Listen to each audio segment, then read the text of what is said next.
அன்னை ஸ்ரீ சாரதா தேவியின் அன்பு மொழிகள்.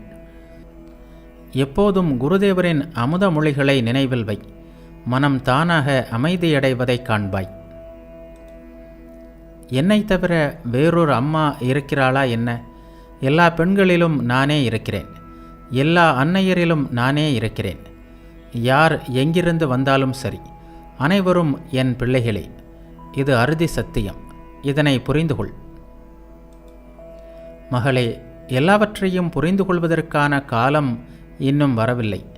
அதனால்தானே என் பிள்ளைகள் அறிவற்றவர்கள் போல் பேசுகிறார்கள். உரிய வேளை வந்தால் எல்லாம் புரியும். இதோ பாரம்மா, எல்லாவற்றையும் அவ்வளவு எளிதில் புரிந்து கொள்ள முடியுமா என்ன? குடும்ப வாழ்க்கையில்தான் எத்தனை கஷ்டங்கள். இந்த கஷ்டங்களை கண்டுதானே பகவான் மீண்டும் மீண்டும் இறங்கி வருகிறார். குழந்தைகளிடம் பகவானின் இருக்கை உள்ளது. அவர்களிடம் அவரது வெளிப்பாடு அதிகம்.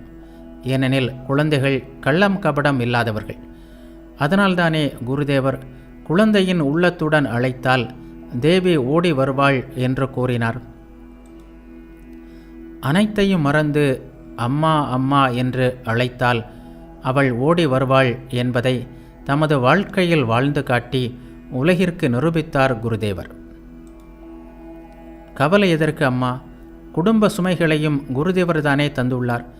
குடும்பத்தில் உள்ள வேலைகளை செய்வது உங்கள் கடமை. கடமைகள் முடிந்தால்தானே இறைவனிடம் வர முடியும்.